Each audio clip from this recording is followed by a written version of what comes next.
আমি বিদেশি পেয়ে একা তেলে ভাজছে না আমাকে আপনারা। কালকেই তো নাকি তোমাদের ওখানে গতকাল স্টেজ থেকে নামতে দিল না, এই গোবিন্দগঞ্জে ছিলাম আর আমার রাত 12:30টায় বাসে টিকিট, বলছে বাস চলে যাক মাইক করে দেবো বাইরে চলে দিয়েছে একদম টাঙ্গাল পর্যন্ত পৌঁছে দিয়েছে। কমিটির ওয়াদা অনেক মজবুত, এনারা আমাকে পৌঁছে দিয়েছে। তো কিয়ামতের মাঠে আনন্দ কটা হলো, এই কটা হলো, হ্যাঁ বলে বলো চারটা, মার খাবে লাঠি দেখি মাইক নিয়ে বসে থেকে 5টা হলো। ভয় খেয়ে গেছে, বিদেশ থেকে এসে মারবে নাকি শোনা মানে। নাম্বার 6 বিসমিল্লাহির রহমানির রহিম। আবি হুরায়রা রাদিয়াল্লাহু তাআলা আনহু قال رسول الله এত আসতে কত রসুলকে ভালোবাসা। ওয়ান আবি হুরায়রা আস্তে আস্তে চলেন, এইগুলো কোনো সিঁড়ি বক্তা মারা ফান, বক্তা মারা ফান, বিদেশ থেকে এসে ফ্যান ভেঙে। আপনারা একবার মহব্বতের সঙ্গে বলেন ওয়ান আবি হুরায়রা রাদিয়াল্লাহু তাআলা আনহু قال رسول الله صلى الله عليه وسلم سبعة يظلهم الله في ظله يوم لا ظل إلا ظله। আপনাদের দিকে বৈশাখ মাসে খুব গরম হয়,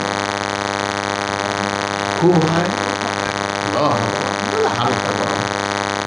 আমাদের দেশ আপনার দেশ একই মাটি একই পরিবেশ। অনেকে মনে করে যে ভারতটা মনে হয় খারাপ, আপনার বউ যেমন আমারও বউ ফালতু এগুলো ধারণা। হ্যাঁ, গ্যাস সিলিন্ডার সব একই, থামসাপের বোতল একই, তো এরকম হচ্ছে বিষয়। তো গরম হয়, কিন্তু সৌদিতে আরও গরমটা বেশি, আমাদের জলীয় বাষ্প নেই নিচে, আর্দ্রতা নেই, ঠান্ডা নেই নিচেটা, পড়লেই মাটির তাপ হয়ে যায়, ওই তাপটা ঘুরিয়ে রিটার্ন হয়, এই জন্য ওদের খুব তাপ বেশি লাগে। আর সৌদির পাহাড়গুলো তুললে তো তাপ লাগে না, গাড়ে ঘিরে গাড়ে শহরে উঠেছি 40 ফুট উঠে গেলে ঠান্ডা লাগে, এত গরম লাগে। তো ঘটনা হচ্ছে গরম। এবছর আরাফাতের ময়দানে গত হজে ছিলাম, তো এত গরম আল্লাহ তাআলা আমাকে হায়াত দিয়েছেন। সেদিন অনেক মারা গেছে, মানে আমার পাশেরটাই মারা গেছে, আমিও পড়ে গিয়েছিলাম। তো আল্লাহ তাআলা 40 মিনিট পর্যন্ত আমি পড়েছিলাম, তারপরে আস্তে আস্তে উঠলাম আর কি। তো এই ভয়ানক রূপ হয়েছিল, 52-53 ডিগ্রি সেলসিয়াস চলে গেছে। এখন আমি এটা বলছি কেন, গোটা ময়মনসিংহ জেলাটা তা করে গরমে কাঁপছে। এরই ভিতরে এই যে আমার প্যান্ডেলটা আপনারা করেছেন, এরকম একটা বিরাট এসি প্যান্ডেল আছে, হার্ড এসি। একবার হারামে যদি ঢুকেন কাবার শরীরে তো বুঝতে পারবেন, কাবার বলতে শীত লাগে মানে চামড়াগুলো চকচক করে থাকতে লাগে, এত চাদর গায়ে দিতে হবে এত গরমে, মানে এসিটা এত হার্ড। তো এই হার্ড এসি এর ভিতরে 200-500 লোক বসে আছে, বাকি সব গরমে করছে। যারা এসিতে আছে এরা সারাদিনের তাপ কিছু বুঝতে পারবে, কি গেল কি এলো এর কোনো হিসাব বুঝতে পারবে। শুধু এসিতে ভিতরে নাই, বড় বড় সোফাতে বসে আছে, আবার হাজে কাউসারের পানি যখন নামা এরা বুঝতে পারবে। বিশ্বনবী বলছেন ওটাই কঠিন কিয়ামতের দিনে একটা ছায়া থাকবে। আমরা স্বাভাবিক চলতি ভাষায় মুরব্বীদের জামানা থেকে বলে এসেছি আরশের ছায়া, কিন্তু ওটা আরশের ছায়া বলে হাদিসে কোরআনে কোথাও আসেনি। বিশ্বনবী বলেছেন সামাতুন ইযিল্লুহুমুল্লাহু ফি যিল্লিহি ইয়াউমুন লা যিল্লা ইল্লা যিল্লুহু, ওটা আল্লাহর দেওয়া ছায়া, তার মানে রহমতের ছায়া বলা যেতে পারে, আল্লাহর দয়ার ছায়া হবে একটা, সেটাকে আমরা যেটাকে আরশের ছায়া বলি। আল্লাহ তাবারক ওয়া তাআলার নবী বলছেন এটা কিয়ামতের দিন থাকবে, ওর ভিতরে যারা ঢুকে যাবে কিয়ামতে কি হলো গেল এদের কোনো টের পাবে না। এই ছায়াতে যে থাকবে সে কিয়ামতে কত তাপ হলো, কত কি হলো, কত দূর হলো, ঘামে ডুবে গেল, হাবুডুবু করলো, ত্রাহি ত্রাহি করলো, এরা কিছু বুঝতে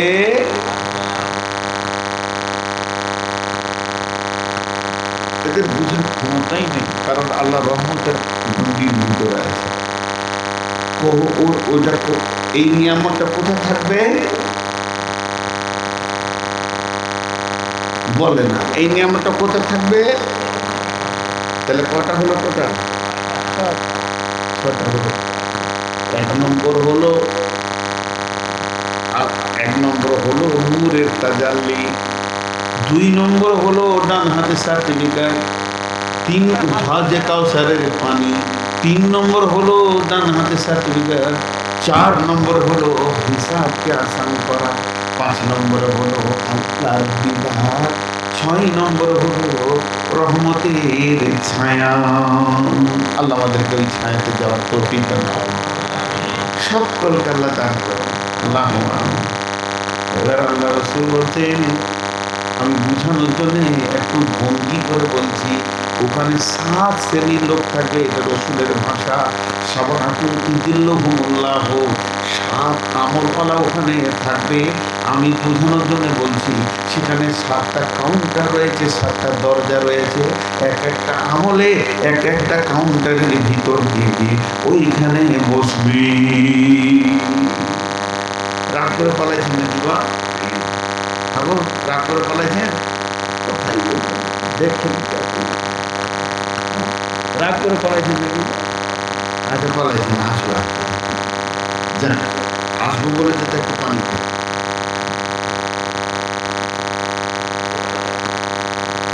বেলালি কতক্ষণ বকেছে আমার আগে? হ্যাঁ, লাঠি নিয়ে বকছিল নাকি? ওকে ধরলে এসে মারবো, গেছে গা?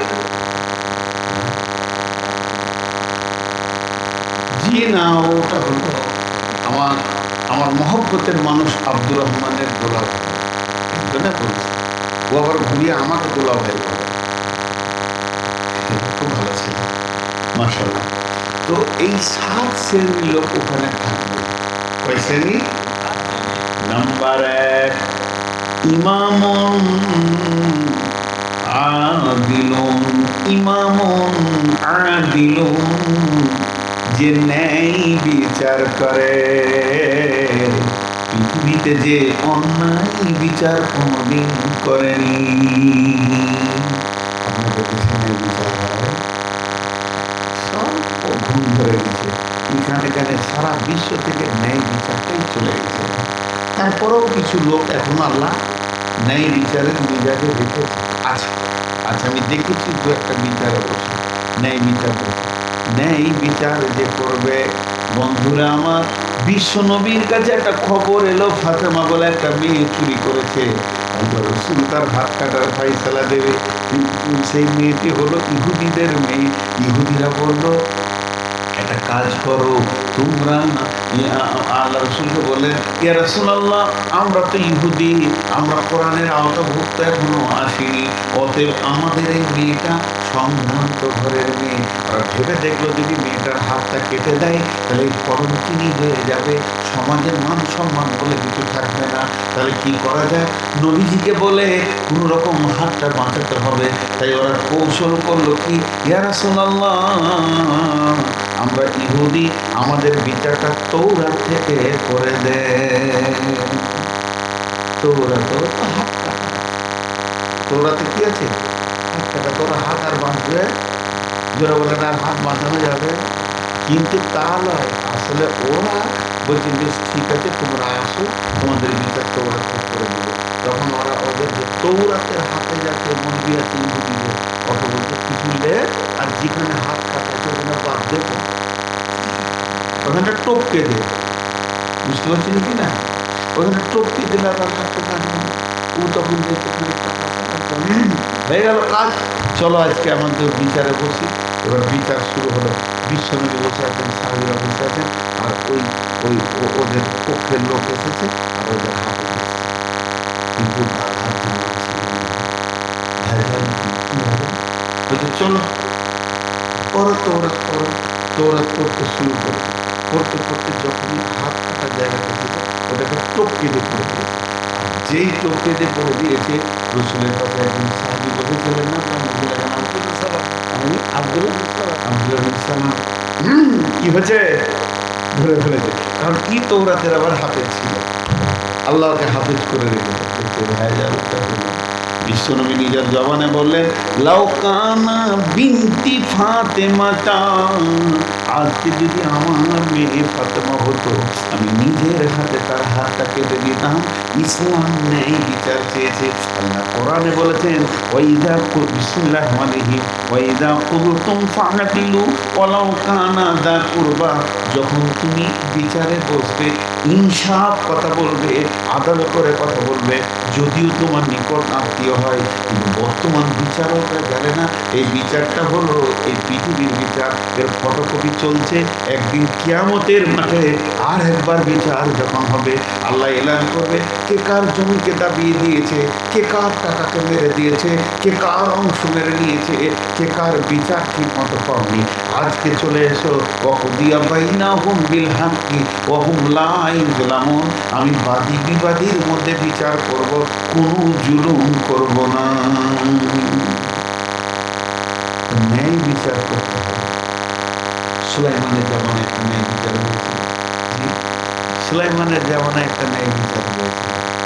একটা দুটা মেয়ে, একটা সাইজ ছোট। আপনাদের বিরক্ত লাগছে নাকি?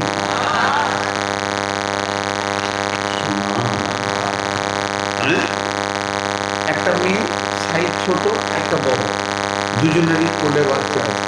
আর দুজনেই গেছে জঙ্গলে লকড়ি আনতে। একটা বাচ্চাকে বাঘে নিয়ে চলে গেছে। ওই বড় মেয়েটার বাচ্চাটা বাঘে নিয়ে চলে গেছে। এরপরে একটা বাচ্চা নিয়ে দুই মেয়েকে কাঁদছে, বলছে আমার বাচ্চা আমার। চলো নবী দাউদের কাছে যাই, দাউদের কাছে গেলে বিচার হবে। তো ছোট মেয়েটা কাঁদছে খুব, আমার। বড়টাও কাঁদছে, আমার। তার মধ্যে একজন তো নাটক করছে, এটা তো ঠিক, কারণ ও বুঝতে পারছে এটা আমার লাগে। দাউদ নবী বলছে ছোট মেয়েকে, মা আমার বয়সও কম, 60 বছর, ও বয়সেও বড়, বাবা মা নেই। বাচ্চাটাকে দিয়ে দাও, আমি দোয়া করে দিই, আমাকে ভালো বাচ্চা দাও। ঘরে নিজের ছেলেকে দিতে পারে না, চিন্তা কাঁদছে। নবী সুলাইমান তখন জোয়ান ছেলে, বাপের যোগ্য ছেলে, পাশে দাঁড়িয়ে সিংহাসন থেকে দেখতে বিচার। বললো আব্বা, বিচারটা আমাকে ছেড়ে দিন, আমাকে আপনি ছেড়ে দিন, তো না বিচার দেখতে দিচ্ছি। পারবি রে বেটা? আমি পারবো না মানে? বাঘের বাচ্চা বাঘ, আপনি পারবেন, আমি পারবো না, আপনার ছেলে আমি পারবো না, যোগ্য ছেলে দেখ। বলছে ঠিক আছে, বাচ্চাটা নামিয়ে দাও রাস্তায়, তোমরা দুজন দুদিকে দাঁড়াও। নবী সুলাইমান বাড়ির ভিতরে গেলেন, তালোয়ারটা নিয়ে এলেন, খাটটাকে ছুঁড়ে ফেলে দিয়ে তালোয়ারটা তুলে ধরেছে। আর বলছে বাচ্চাটা 2 পিস করে দিব, তুমি 1 পিস নিবে, তুমিও 1 পিস নিবে। এই তালোয়ার তুলেছে, ছোট মেয়েটা দৌড়েছে, আর দুটো জড়িয়ে ধরে বলছে, হুজুর আমার অংশটা দান করে দিন, চোখের সামনে কাটিয়ে না, আমার অংশটা দান করে দিলাম। নবী সুলাইমান বলছে, তুমি কি আমাকে পাগল পেয়ে গেছো, না মেন্টাল রোগী পেয়ে গেছো? আমি বাচ্চাটাকে কাটবো? আমি কোনোদিন কাটতাম না, শুধুমাত্র মহব্বতটা পরীক্ষা করলাম। বাচ্চা তোমার, তুমি নিয়ে চলে যাও। ন্যায় বিচার করতে হবে, ন্যায় বিচার পৃথিবীতে আছে। এইভাবে হযরত উমর করেছেন, একজনের গর্দন কেটে দিয়েছে, রসুলের বিচার মানতে পারেনি, গর্দন কেটে দিয়েছে। অনেক কথা আছে। তা ন্যায় বিচারওয়ালা কোথায় থাকবে? রহমতের ছায়াতে থাকবে। এটা গল্প শোনাই, বাদশাদের গল্প। এটা হাদিস নয়, কোরআন নয়, তফসির নয়, বুখারী নয়, মুসলিম নয়। এর মধ্যে থেকে জ্ঞান পাবেন, গল্পের জ্ঞান পাবেন। তো এক রাজকুমার, রাজকুমার মানে রাজার বেটা, রাজকুমার। ও গেছে জঙ্গলে হরিণ শিকার করতে, রেডি। আর হরিণের একবারে কানের সোজা ফলাটা মারবে, আর হরিণ পড়ে যাবে, জবাই করে এনে খেয়ে নেবে। আর যেই তীরটা করাত করে ছেড়ে দিয়েছে, আর হরিণটা ধরাত করে লাফিয়ে উঠেছে, গলার ফাঁক দিয়ে চলে গেছে, হরিণটাকে লাগেনি। আর নদীর ধারে এক বিধবা বসেছিল, ও কাপড় সাফ করছে, ওর একটা ৫-৭ বছরের বেটার কামড়ে লেগে মাথা, বুঝতে পেরেছেন? মা কাপড় সাফ করছে ধুছে, আর বেটা দাঁড়িয়ে আছে, ফুচকা দেবো, পাঁপড় দেবো, কাঁদে না ওর বাচ্চা ছেলে, মায়ের কাছে কাঁদছে। বিধবা মেয়ের স্বামী নাই, সন্তানটাই তার জীবনের আলো, মেরে দিলে ভাই লাশ, লাশ তোলে করে নিয়ে চলে এলো রাজ দরবারে।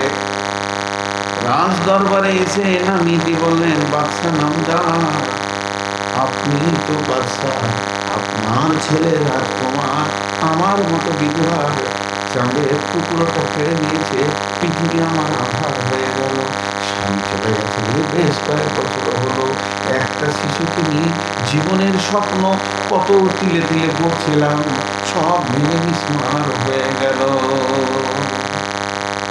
বাদশা বলল, প্রহরী রাজকুমারকে ডাকো, কাঠগড়াই তোলো, কাজীকে ডাকো, বিচার কাজী করবে। কাজী আসলো, রাজকুমার আসলো, বিধবা লাশ নিয়ে দাঁড়িয়ে আছে, চোখের পানিতে কাঁদছে, বেটার মুখ দেখছে। রাজকুমার আসছে তো খালি হাতে না, ঠিক নেই, গলার রেডি করে বিষাক্ত, একবার মারবে তো জীবনে উঠলো কাঠ করে, তীরটাকে রেডি করে কাজীকে বলছে, বলেন বিচার দেন। বিধবাকে বলছে, না কে? বলছে, হ্যাঁ এটাই আমার সন্তানকে মেরেছে এই নদী। একে জিজ্ঞেস করছে, তোমার তীরে মরেছে? জি না, আমার তীরে মরেছে, আমার লক্ষ্যভ্রষ্ট হয়ে ওর কাছে পৌঁছে গেছে। একটা গল্প কিন্তু ধ্যান দিয়ে শোনে, কত জ্ঞানের কথা। তুই মেরে দিয়েছ? হ্যাঁ, আমার দ্বারা ফাইসালা আপনি করেন। কাজী বলল, জাল্লাদ তলোয়ার নিয়ে এসো, রাজকুমারকে কাঠগোড়া থেকে নামাও, বিধবার কলিজাটা ঠান্ডা করে দাও, ওর সামনে গর্দনটাকে কেটে দেখিয়ে দাও, তোমাকে ন্যায় বিচার দিয়ে দেওয়া হলো।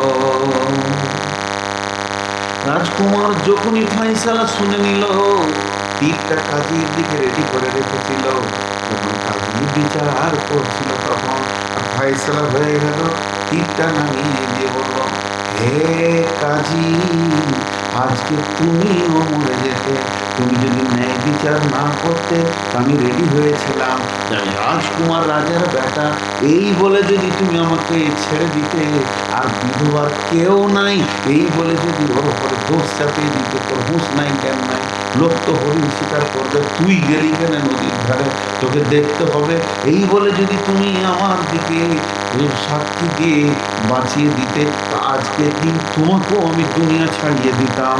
অতএব তুমি ন্যায় বিচার করেছ, আমি চাইছি আমি মারা যাই তাও ভালো, কিন্তু যেন এখানে হক এবং ন্যায় বিচারটা প্রতিষ্ঠিত থেকে যাক, ন্যায় বিচার যেন না মরে যায়। এই বলে কাঠগোড়া থেকে নেমে গেল। জাল্লাদকে বলল, আমি রেডি আছি, তুমি তোমার কাজ করো। এমন সময় বিধবা কাঁদতে শুরু করলো, হাই হাই বাদশা নামদার, রাজকুমারকে বাঁচানোর কি কোনো রাস্তা নাই? একটা তো আমার সামনে মরেছে, আবার একটা মরবে, এটা কি করে মেনে নিব?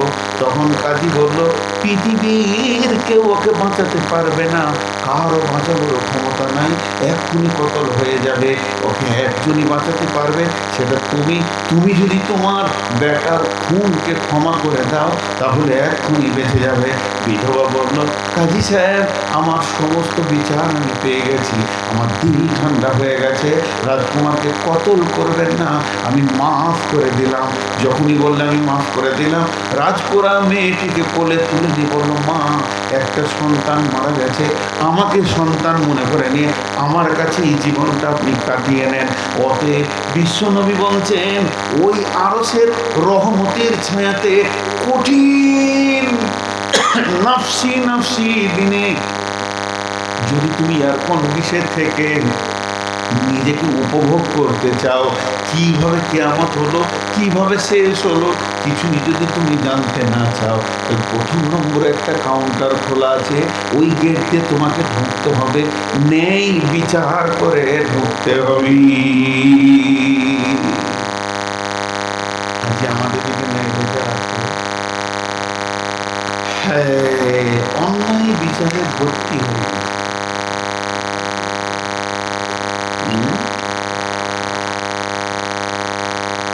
নাম্বার 2, শাবুন নাশাআ ফি ইবাদাতিল্লাহ, ওই যুবক, ওই যুবতী, ওই যুবক, ওই যুবতী যে যৌবন কালটা আল্লাহর রাস্তায় কাটিয়েছে। কথা বুঝতে পেরেছেন?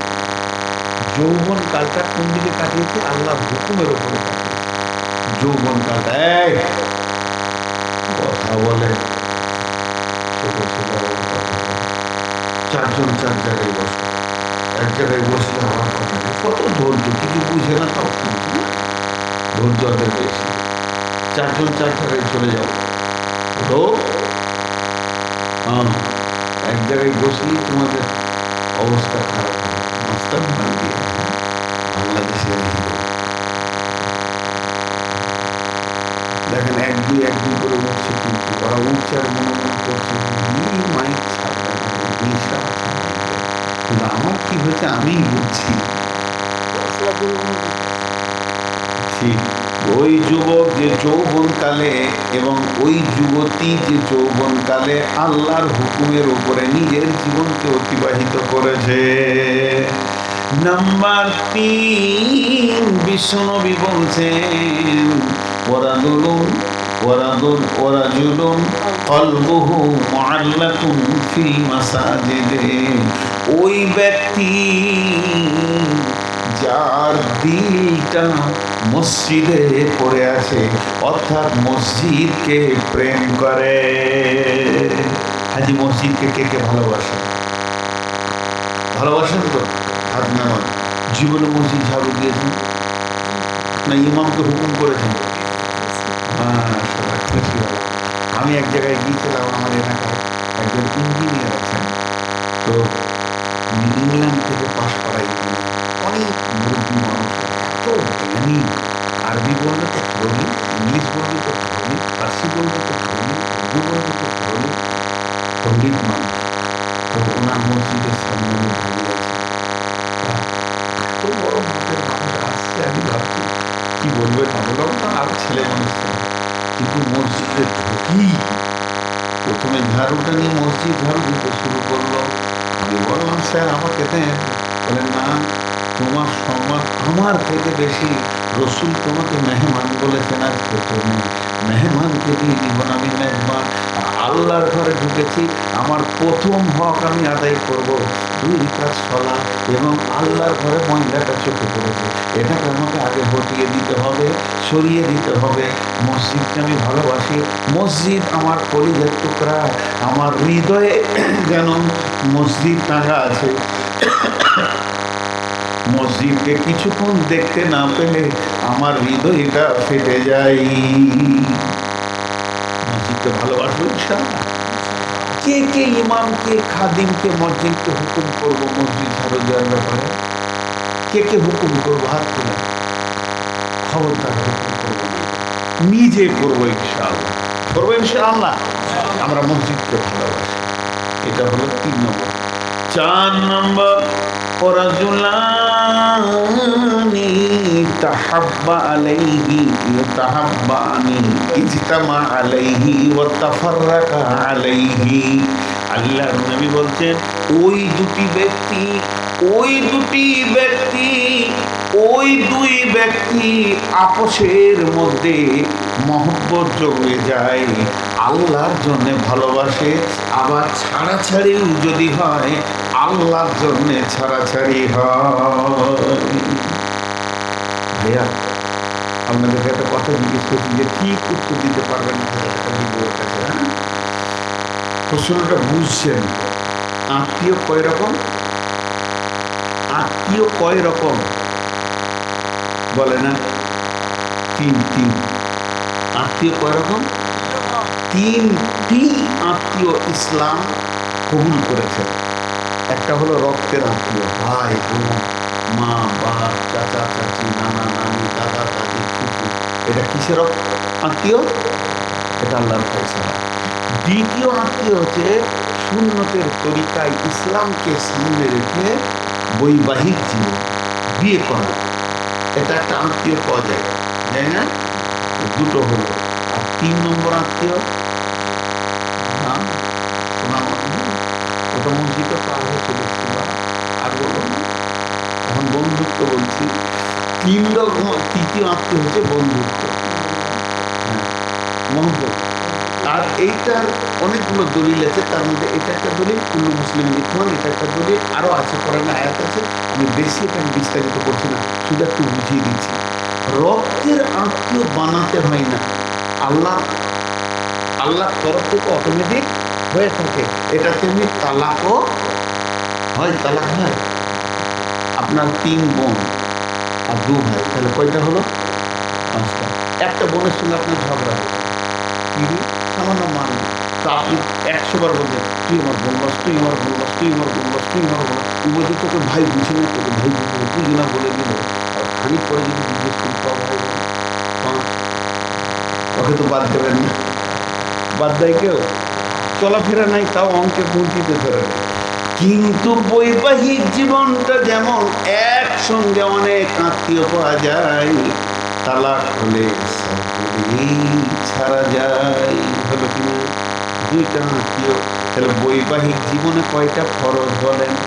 1 নম্বর হলো ইজাব কবুল করা ফরজ, 2 নম্বর হলো মহারানা ফরজ, 3 নম্বর হলো কলিমা ফরজ।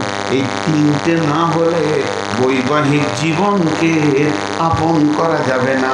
3টের মধ্যে একটা ছেড়ে দিলে সে আপনার বৈবাহিক জীবনেও হবে না। অতএব এই 3টে পোষে এসে একটা মেয়ে আপনার কাছে হালাল হবে, একটা ছেলে আপনার কাছে হালাল হবে। তেমনি বন্ধুত্বের ইজাব কবুল কি আছে? আমি যে আপনার সঙ্গে বন্ধুত্ব করব, এর ইজাব কবুল কি আছে? কোন ডেট থেকে শুরু হবে? আমি যেদিন বলেছি কবুল করলাম আমার বিবিকে, সেই তারিখ থেকেও আমার বিবি হলো, ওর বাপ আমার শ্বশুর হলো। তাহলে বন্ধুত্বের তারিখটা কি, আর কি দিয়ে শুরু হবে? কি দিয়ে শুরু হবে? বিশ্বনবী বলতেন, যখন তুমি কাউকে বিবি করার জন্য চয়েস করবে, আগে 2 ফ্যামিলির চয়েস হবে, আর চয়েসটা শেষ হলে 3খানা কাজ তোমরা করে নেবে। ইজাব কবুল করে নেবে, মহারানা মিটিয়ে দেবে, আর অলিমা করে নেবে। তোমাদের জয়েন্টে লেগে গেল। আবার যেদিন ছাড়বে তালাক দিয়ে দেবে। তালাকের বিভিন্ন মশলা আছে, শরীয়তের দৃষ্টিতে তুমি তার সঙ্গে ছাড়াছাড়ি করবে। তাহলে 2টা আত্মীয় তো বুঝে নিলাম। বন্ধুত্ব কেমন ভাবে হবে? আল্লাহ বলছেন, নবীজি বলছেন, ওরা জুলানে তাহাব্বানে ইজতামা আলাইহি ওয়া তাফাররাকা আলাইহি। বিশ্বনবী বলছেন, ওই 2 ব্যক্তি আল্লাহর জন্য মহব্বত করবে, আবার আল্লাহর জন্য ছাড়াছাড়ি করবে, এরা রহমতের ছায়াতে জায়গা পাবে। তাহলে আমি এখন এনার সঙ্গে ওই সম্পর্কে জড়িত হতে চাইছি, তাহলে আমাদের কাজ কি কি আছে জানা আছে আপনাদের? নাও বলছে না, নাও জানা আছে? বিশ্বনবী বলছেন, যে ছেলেটাকে তুমি বন্ধু করবে, তুমি গার্লফ্রেন্ড ইসলাম কবুল করেনি, এটা বাতিল। যে ছেলেটাকে তুমি বন্ধু করবে, আমি চয়েস করেছি আব্দুল্লাহ ভাইকে আমার জীবনে ভাই বানাবো, তাহলে প্রথম কাজ হবে আগে ওকে আমাকে চয়েস করতে হবে, উনি আমাকে চয়েস করবেন। চয়েসটা যখন কমপ্লিট হয়ে যাবে, প্রথম ওর নামটা জিজ্ঞেস করো, নাম কি? উনি বলবেন আমার নাম আব্দুল্লাহ। আপনার আব্বার নাম কি? আমার আব্বার নাম সুরাজ। এই 2টো জিনিস যখন জানা হয়ে যাবে, এরপরে তোমাকে পরপর 3টে জিনিস ওর কাছে কবুল নিতে হবে। আল্লাহ সম্পর্কে আপনার আকীদা কি? যদি আল্লাহর সঙ্গে আকীদাটা ঠিক মিলে যায়, তারপরে বলতে হবে রসুল সম্পর্কে তোমার আকীদা কি, তুমি কোন নবীর উম্মত। তারপরে উনি যখন রসুল সম্পর্কে আকীদাটা ঠিক বলে দেবে, এরপরে বলতে হবে দ্বীন ইসলাম সম্পর্কে আপনার ধারণা কি। যদি 3টে ধারণা তোমার সঙ্গে মিলে যায়, তুমি ইমানদার, ও ইমানদার, তখন তুমি জবান দিয়ে মুখে বলো আমি আপনাকে ভালোবাসি এবং আপনাকে আমার ভাই হিসেবে বন্ধু আবদ্ধ করতে চাই। উনিও বলবেন আপনাকেও আমি ভালোবাসি, আপনি আমার ভাই হিসাবে বন্ধুত্বে আবদ্ধ হয়ে যাও।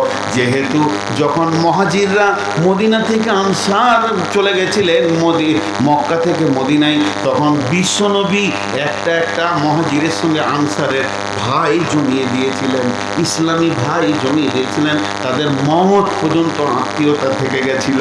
অতএব 3 নম্বর আত্মীয় হচ্ছে ইসলামকে, দিনকে, দিনকে, আল্লাহকে, 3টে জিনিসের যদি আকীদা এবং চলাফেরা ওর ঠিক থাকে, ওর সঙ্গে তুমি সম্পর্ক বানাও। তাতে ভাই হতে পারে, তাতে চাচা হতে পারে, তাতে মামা হতে পারে, যে কোনো একটা আত্মীয়তা তুমি তৈরি করে নাও। এই আত্মীয়তা ইসলাম কবুল করেছে। কিন্তু চলতে চলতে দেখছি লোকটা মুনাফিক, লোকের মধ্যে কোনো ঈমান নাই। আমার বিবিকে যখন পছন্দ হচ্ছে না, আমি তালাক দিচ্ছি, তখন ওর ঠিক আমাকে সরে পালিয়ে যেতে হবে আর বলতে হবে ভাই তোমার সঙ্গে যে আমার বন্ধুত্ব ছিল, আজকে তোমার সঙ্গে আমি ছাড়াছাড়ি করলাম। কেন করলাম? আমি আল্লাহর জন্য করলাম। তোমাকে দেখছি তুমি মুনাফিক, মানুষকে ধোঁকা দাও, মিথ্যা কথা বলো, আমি আর তোমার সঙ্গে চলবো না। আল্লাহ রসুল বলছেন এই লোকটা যে আল্লাহর জন্যে প্রেম করে আবার আল্লাহর জন্যেই ছাড়াছাড়ি করে, চলে আয়, তোকে কিয়ামতের দিনে কষ্ট নিতে হবে না, তোর কোনো কষ্ট হবে না, তোর জন্য 4 নম্বর দরজাটা খুলে আছে, ওই দিকেই তুই ঢুকে আনন্দে থাকবি। আর আমাদের বন্ধু কেমন হয়? গাঁজা খেতে খেতে বন্ধু, মদ খেতে খেতে বন্ধু, চার দোকানে বসে বসে খই লিখে একটু দেখতে তো বন্ধু হয়ে। বন্ধুত্বের একটা বিরাট গুরুত্ব আছে। কটা হলো আমি নিজেই ভুলে যাচ্ছি, 4টা। 5 নম্বরে ওরা জ্বলুন দাআতহু ইমরাতুন দাত মানসুবিন জিমালিন মালিন, ওরা জ্বলুন দাআতহু ইমরাতুন দাত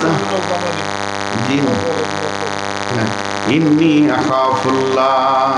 আল্লাহ রসুল বলছেন ওই লোক, ওরা দুলুন দাঁত ইমরাতুন দাতু মানসিবিন ওয়া জামালিন ফাকালা ইন্নী আখাফুল্লাহ। একটা সুন্দরী মহিলা, দেখতেও সুন্দর, মালও আছে, আবার একটা সুন্দর ছেলে, দেখতেও সুন্দর, সম্পদও আছে, হাতছানি দিয়ে মেয়েটা ডাকছে আয় আয় আয়, পৃথিবীর মজা লুটেলে।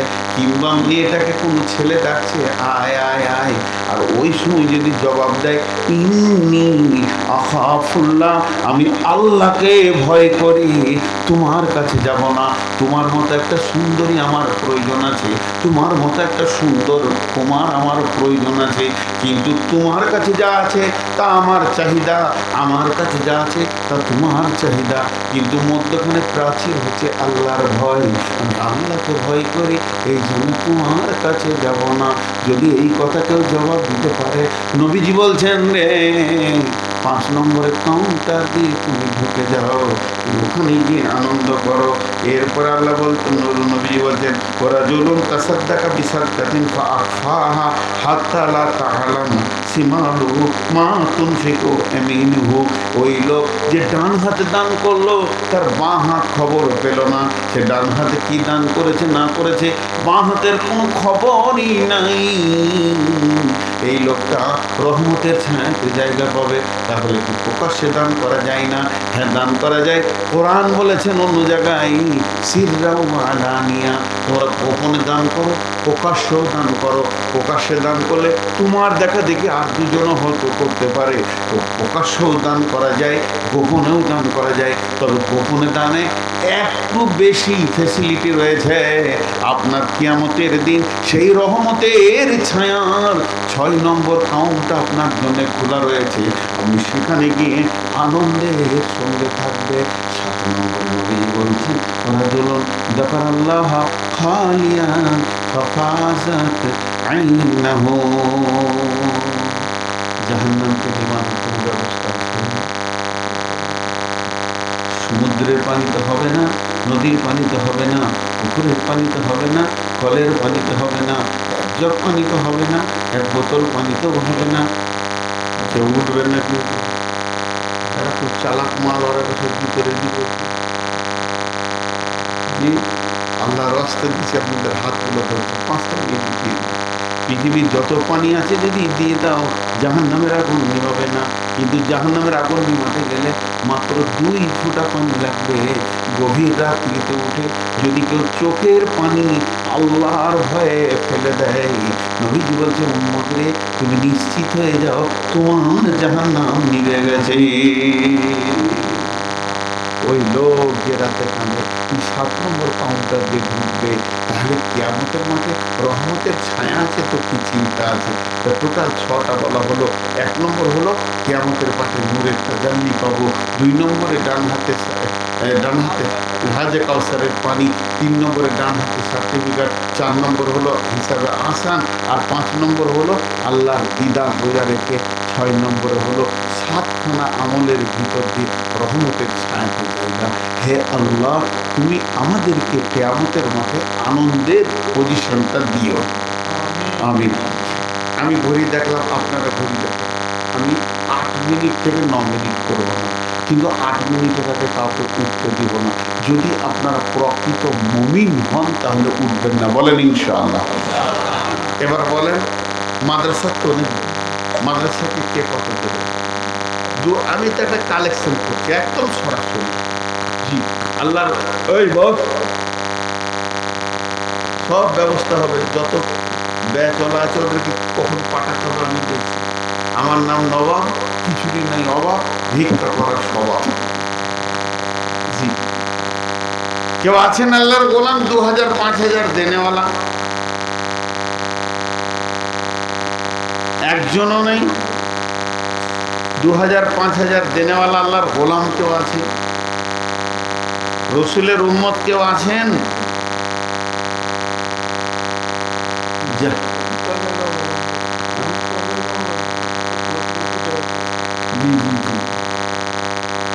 আল্লাহর বান্দা ময়মনসিংহের লোক সব হার কিনতে নাকি?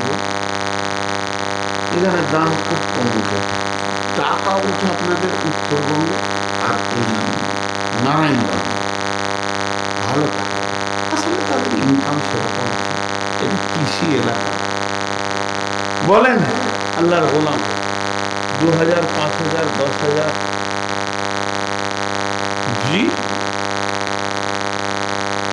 এতগুলো লোকের ভিতরে একজনও বলছে না। এরা মনে মনে করছে হ্যাঁ, বাকিতে বলেন। জি, দোয়া দিব আপনাদেরকে। 500 মাশাআল্লাহ।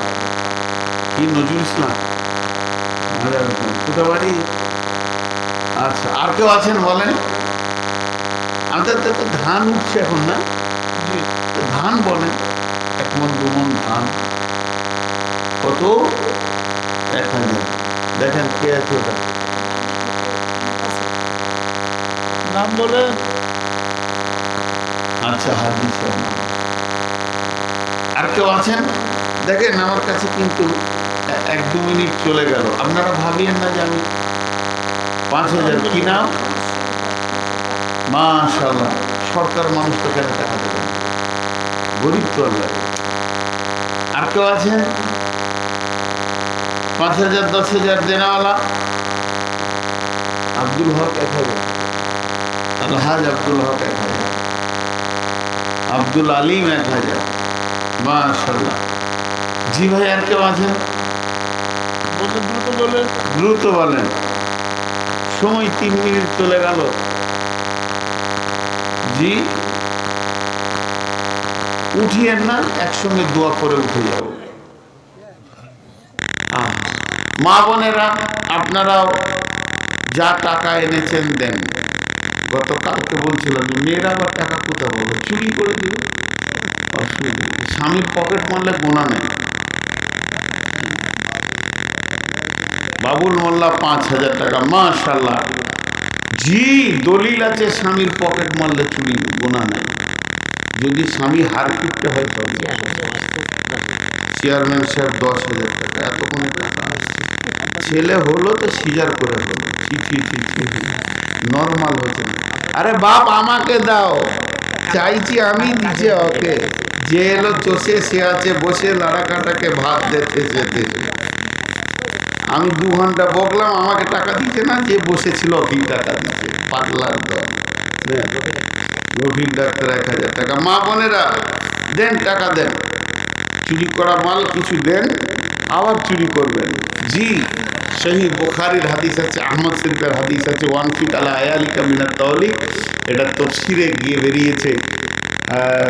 হিন্দা যখন ঈমান আনলো, রসুলের চাচাকে বিয়ে করলো আবু সুফিয়ান, আর আবু সুফিয়ান ছিল মক্কার মধ্যে হাড় কিপটে মাল।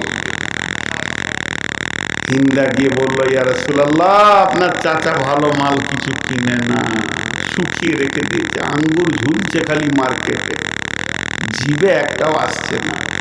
নবীজি বললেন, হারকিপ্টেদের কোনো ওষুধ নাই উদারতা করার, যখন তখন পাবে চাচার মাল চুরি করো, কিনো আর খাও।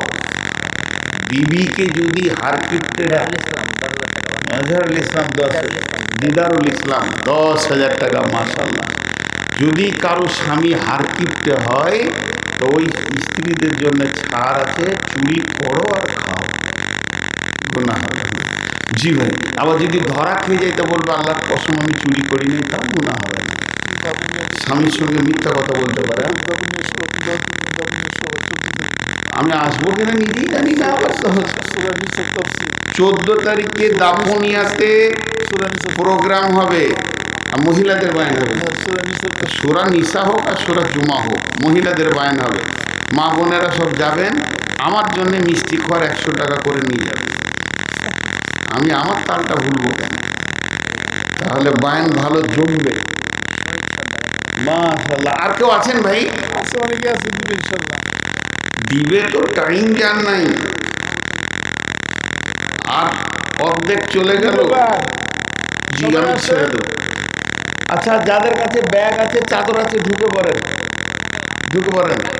এই ওই দিক থেকে, ওই দিক থেকেই দিকে আসেন, পিছের দিক থেকে সামনের দিকে আসেন, কারণ সময় শেষ হয়ে গেলে সামনের লোকগুলো আমার হাতে দিয়ে যাবে ইনশাআল্লাহ। পেছন দিকে একদম ঘন করে ঢোকেন। চান যে না দিবে অকেই ধরেন, আর দিবি না খালি এরকম জোরে বলেন, দিবি না মানে যাবি কই? হ্যাঁ, জানের ভয়ে দেবে। যার কাছে যা আছে দেন। মা বোনেরা আপনারাও দেন। আর দাপুনিয়াতে মহিলাদের বায়ান হবে। দাপুনিয়া থেকে কত দূর? কাশী। আচ্ছা, মহিলাদের বায়ান হবে ইনশাআল্লাহ। আপনারা শনিবার, আপনারা আমন্ত্রিত, আমি নাও আসতে পারি। আসবে না মানে? জি ভাই, আল্লাহ রাস্তায় দেন, এই চাদরে দেন, আমি দোয়া করে দেবো। আমার হাতে যে টাইমটা আছে, আমি টাইম কোনোদিন ফেল করি না। এই জন্য মানুষ বসে, ভরসা আছে যে ওই ব্যক্তি অতিরিক্ত টাইম নষ্ট করে না। আমার হাতে আর মাত্র 1.5 মিনিট আছে। দেখেন, 1.5 মিনিট পর দোয়া করে দেবেন ইনশাল্লাহ। তবে চাদরে দেবেন, যার চাদর বাদ পড়ে যাবে তিনি নিজে দায়িত্ব করে এখানে দিয়ে যাবেন, কিংবা চাদরে খুঁজে তারপরে দিয়ে এখান থেকে যাবেন। আপনাদের কাছে আমি দুটো জিনিস ভিক্ষা চাইছি। আমার সুস্বাস্থ্যের জন্য দোয়া করবেন। এখন আমার ডায়াবেটিস, খালি পেটে 12 থেকে 13 পিলাস, আর খাওয়ার পরে 22 থেকে 24 পিলাস। এই জন্যে আমি এই মাত্র খানিকটা পানি খেয়েছি, পানি আমি খাইনি, পিয়াস লাগেনি। আমার জিভটা শুকিয়ে যাচ্ছে কথা বলতে বলতে। 2 ফুটা করে জিভে পানি না দিলে আমার স্লিপ হয় না। বারবার আমি পানি খাইনি, পিয়াসের জন্য নয়, জিভটাকে দিয়েছি। তো আপনারা দোয়া করবেন 1 নম্বর। 2 নম্বর, আপনাদের জন্য আমি দোয়া করব, আপনারা আমার জন্য করবেন, যেন ঠিকভাবে আপনারাও বাড়ি পৌঁছান, আমিও বাড়ি পৌঁছাই। এখন সময় শেষ, আমি দোয়া দিচ্ছি, আমার দোয়াটা ঠিক মতো শুনে আমিনটা বলবেন আল্লাহকে শোনানোর মতো। এই আল্লাহ, সন্ধ্যা থেকে যত হাদিস কোরআনের কথা হয়েছে তুমি সবগুলোকে আমাদেরকে মানার তৌফিক দাও। এই আল্লাহ, তোমার কাছে লম্বা চওড়া কিছুই চাইছি না, তুমি আমাদের হয়ে যাও, আমাদেরকে আপনজন বানিয়ে নাও। এই আল্লাহ, যতজন দান করেছেন আবার করবেন, পূর্বে যারা করেছে সব দানকে তুমি কবুল করে নাও। এই আল্লাহ, শুধু এখানে নয়, সারা বিশ্বে ইসলামকে বাঁচানোর জন্য যতজন অর্থ ব্যয় করছে সেই অর্থগুলো তুমি কবুল করো। এই আল্লাহ আমাদের মা বাপ ভাই বোন আত্মীয় স্বজন ওস্তাদ শিক্ষক চিকিৎসক ডাক্তার মাস্টার ইমাম মজ্জিন আর মৌলানা মুফতি যত কালেমাওয়ালা ইমান নিয়ে কবরে গেছে তার কবরে তুমি আজাব থাকলে মাফ করে দিও। সকলে বলি সুবহানাকা আল্লাহুম্মা ওয়া বিহামদিকা আশহাদু আল্লা ইলাহা ইল্লা আনতা আস্তাগফিরুকা ওয়া আতুবু ইলাইকা। আসসালামু আলাইকুম। উত্তরটা ভালো হলো না। আসসালামু আলাইকুম।